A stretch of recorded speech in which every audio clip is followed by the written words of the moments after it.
Bonjour les amis et bienvenue pour cette nouvelle vidéo. Hier, Insta360, ils ont annoncé donc la sortie de la Go 3S, la caméra dont personne n'attendait. Et on peut dire ce qu'on veut, mais là, clairement, Insta360, ils ont fait très fort sur les 6 derniers mois.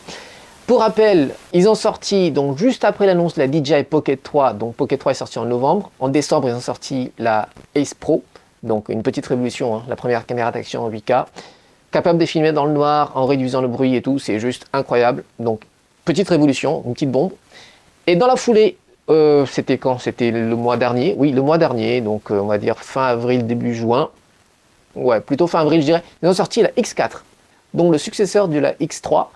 Et là, pareil, petite révolution encore, puisqu'on passe du capteur 5.7K à 8K. Et un mois après, encore une autre bombe, c'est la Go 3S. La vérité, c'est que je ne sais pas vraiment pourquoi ils ont appelé ça la Go 3S, alors qu'ils auraient pu l'appeler la Go 4, tout simplement. On passe d'une résolution de 2.7K à 4K. C'est quand même pas rien, enfin, c'est pas juste un apport mineur ou une amélioration, une petite amélioration. On parle quand même d'un gros truc, quoi. Moi, je me souviens, le One Air, quand ils ont sorti la One Air S, ok, il y a une petite amélioration logicielle, un capteur un peu plus gros, mais clairement, ça ne changeait rien à la caméra. Ça filmait toujours en 4K avec une module 360 qu'on peut appliquer dessus. Voilà, ça changeait rien. Mais voilà, ils ont appelé ça le One RS. C'est une petite amélioration mineure, je conçois. Par contre, appeler la Go 3S avec un capteur qui double quasiment de pixels, enfin de résolution, bah je sais pas. Bah, je comprends pas vraiment leur stratégie. Ou alors vraiment, ils gardent en poche des innovations complètement dingues pour la Go 4. Concrètement, je suis curieux, je suis intrigué, vous aussi, je suppose. Alors, pour rappel, je vous le disais, je me suis acheté la X4.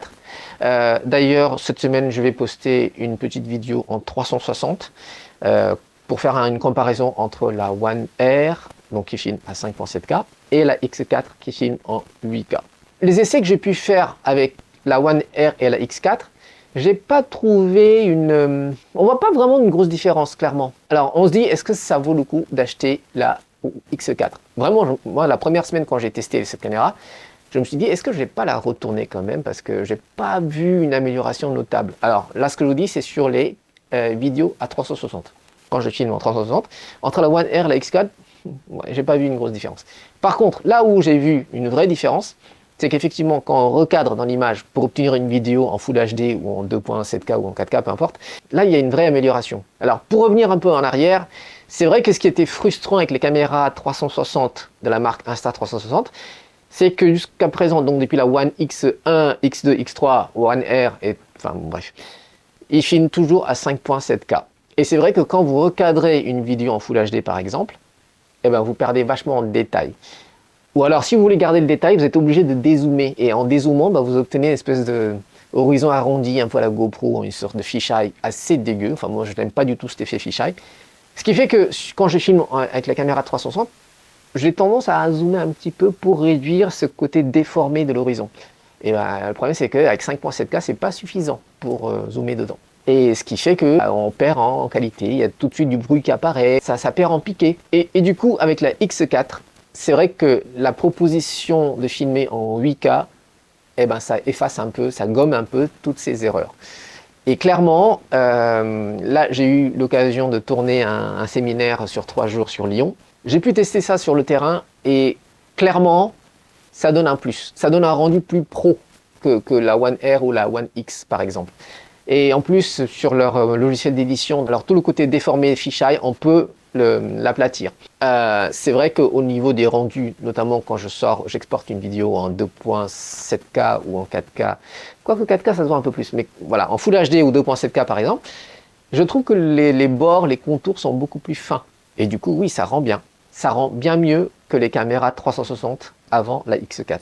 Alors, j'ai pas vraiment poussé d'autres tests en basse luminosité parce que là, ça se prêtait pas vraiment. Mais avec un coucher de soleil sur Lyon, sur le Rhône, ça claque. Ça claque, c'est super beau, ça rend super bien. Et c'est vrai que sur un rendu professionnel, alors je vais pas filmer tout un film avec ça, mais sur quelques plans comme ça, ça rend super bien.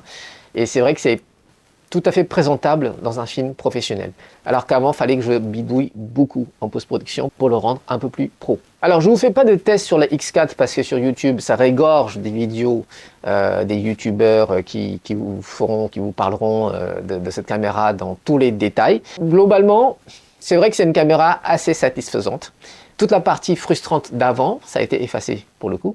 Et c'est vrai que j'ai trouvé ça plutôt agréable à utiliser. Même la partie post-production sur téléphone, c'est assez réactif. Pour exporter des petites vidéos rapides avec le téléphone, ça marche plutôt bien avec la X4. Avec la One R aussi. La One X1, un peu moins. Bon, après, c'est du vieux matos, hein. Alors, pour rappel, la One X1 est sortie en 2018. Et la X4 est sortie en 2024.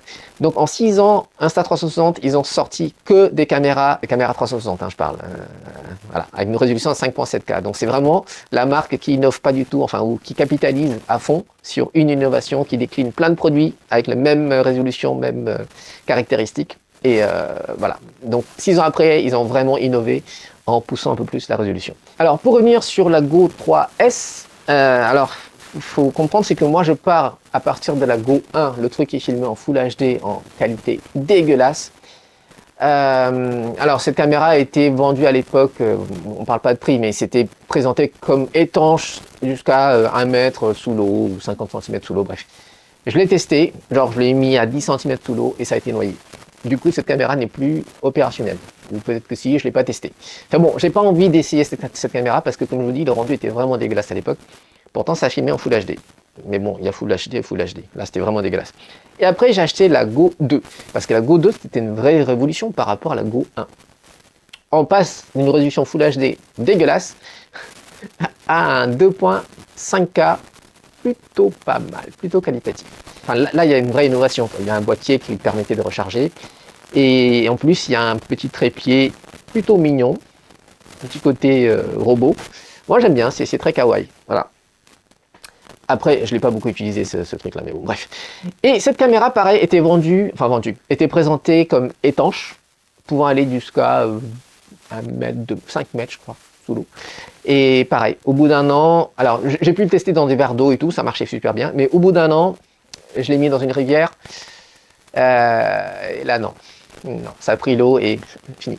Donc les amis, je vous dis, peu importe les caméras que vous achetez, peu importe l'étanchéité qu'ils présentent, utilisez toujours un boîtier si vous comptez mettre votre caméra sous l'eau ou filmer sous l'eau. Voilà, peu importe jusqu'à quelle profondeur vous allez, mettez toujours un boîtier étanche parce que derrière, pour discuter avec les marques pour dire oui, mais là ça n'a pas marché, nanana, faut prouver et tout, c'est plutôt chiant.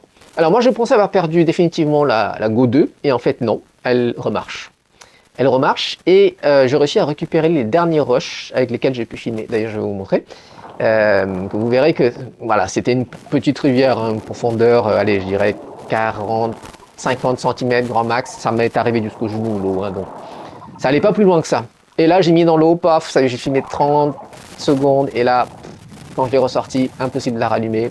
Aujourd'hui, cette caméra remarche, mais avec un défaut. C'est-à-dire, je peux filmer. En fait, il faut que je la charge avant. Il faut que je la charge à fond. Et après, je peux filmer. Le truc, c'est qu'une fois que j'arrête de filmer, là, vous voyez, elle est éteinte. Mais là, il y a toujours un point rouge sur la caméra.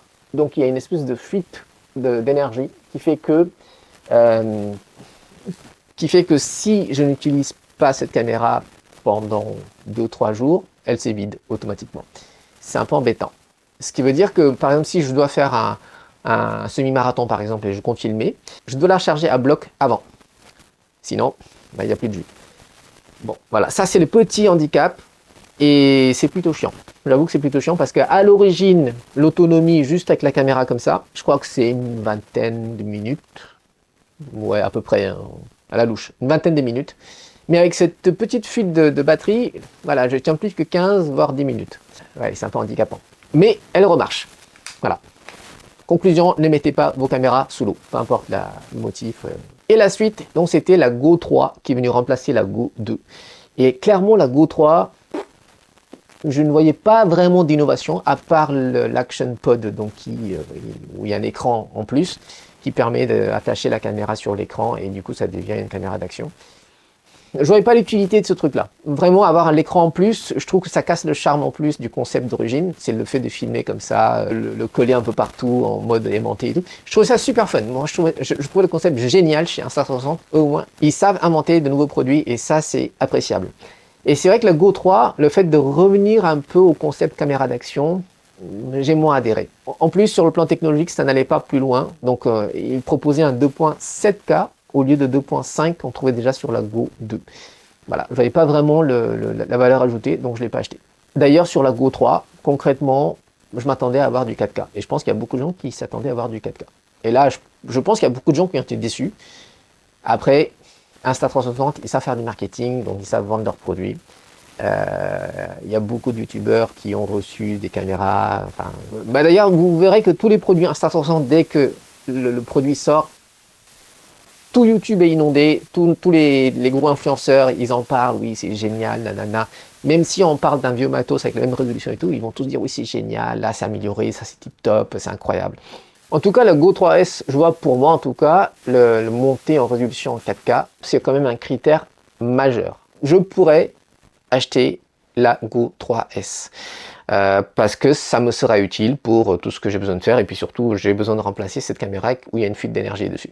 Voilà, ce qui est incroyable avec cette marque Insta360, c'est qu'il y a un an, j'étais le premier à dire je n'achèterai plus de produits de cette marque parce que il capitalise sur une innovation et puis il décline plein de produits derrière sur la même technologie et ça ne change rien. Je suis resté effectivement beaucoup sur les caméras 360, comme je vous disais, en 6 ans, ils n'ont rien changé. Et en fait, 2024, tout a changé. Ils ont apporté, enfin ils ont doublé les résolutions sur toutes les caméras. Et c'est vrai que là, ils sont en train d'enterrer la concurrence. D'ailleurs, il y a GoPro qui est en train de brader la GoPro 12 en ce moment. DJI fait pareil. Ils sont en train de brader la DJI Action 3 et 4. Les concurrents, ils ont beaucoup à faire pour rattraper le niveau que propose Insta360 avec leurs produits. GoPro 13, clairement, je ne sais pas ce qu'ils vont proposer, mais vraiment, il faut vraiment qu'ils mettent la barre beaucoup plus haute que ce qu'ils ont fait jusqu'à présent. Au moins, proposer la 8K comme l'Ace Pro. C'est chez DJI, pareil. Je pense que là, ils seront obligés de sortir un 8K avec la DJI Action 5, parce que là, c'est pareil. Hein. Ils ont sorti l'Action 4 l'été dernier. C'était un peu le king of the caméra en basse luminosité. En 5 mois, ça a été détrôné par l'Ace Pro. Et donc là, clairement, cet été, je suis vraiment curieux de voir ce que les concurrents vont proposer. Et en plus, cerise sur le gâteau, l'Insta360 Go 3S est vendue moins cher que la Go 3. Hier, j'ai regardé le tarif. La Go 3 est vendue 450 €, là où la Go 3S, donc, qui est sortie hier, est vendue 400 €, enfin 399 €. Voilà, je pense quand même que Insta360, ils ont compris qu'à force de monter le prix, les gens ne suivaient plus. Ça fait plaisir de voir qu'effectivement, ils essaient d'adapter le prix. Go 3 à 450 €, moi ça m'a refroidi. Après, je dis pas que le Go 3S à 400 €, c'est donné, je dis pas ça. Quand la Go 2 était vendue quand même 300 €, voilà, pour 100 € en plus, vous avez la 4K, bon, je peux l'entendre. Voilà, je ne sais pas ce que vous avez pensé. En tout cas, n'hésitez pas à me laisser vos commentaires en dessous. Et puis, on se retrouve sur la prochaine. Bisous les amis!